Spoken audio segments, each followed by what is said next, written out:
So, President Donald Trump signed an executive order that removed the ban on segregated facilities at federal contractors.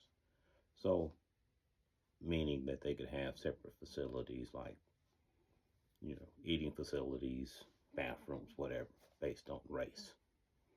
So, Trump wants segregation back. Well, it's watch out what you wish for, Trump. I grew up in segregated South, and I moved back to the town that I grew up in. And guess what? When I was young and growing up, there were a multitude of black businesses because we could only do business with each other.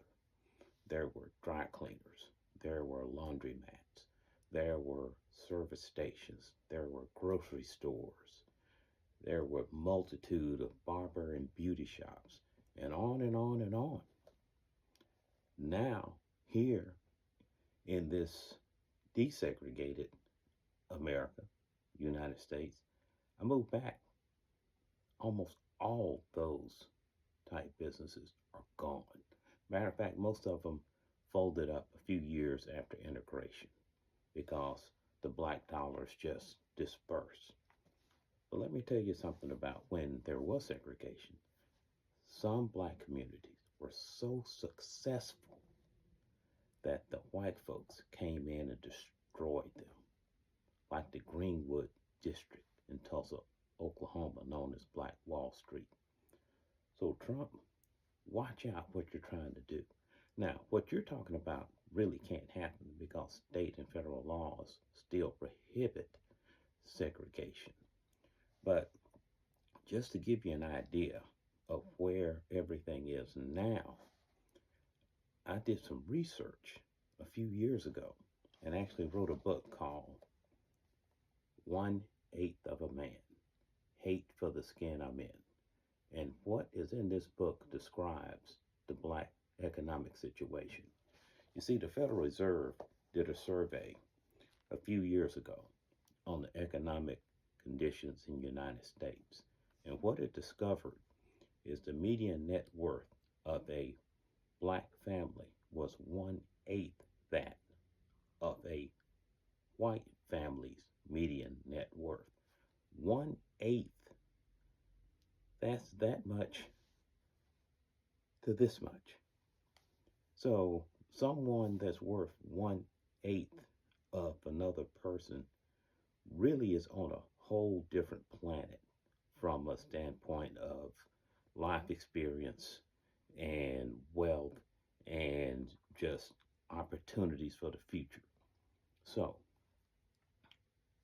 if you want segregation, you're basically saying, I want to segregate those black dollars, those Hispanic dollars, all the other dollars that can be segregated out and take them out of circulation in the wider community and let them circulate in their own communities because now I push these people over here.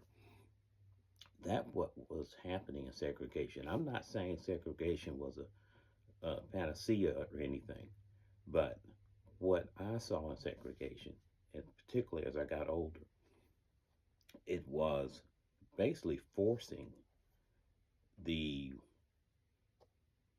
migration or repatriation of white dollars. Because even during segregation, you needed those black workers. So they were basically able to take those dollars out from the white businesses and circulate them in the black community multiple times. That doesn't happen anymore. You go through most black communities, and the folks that live there or folks that look like them are not the business owners. Just check. Just drive through any black community in any area of the United States.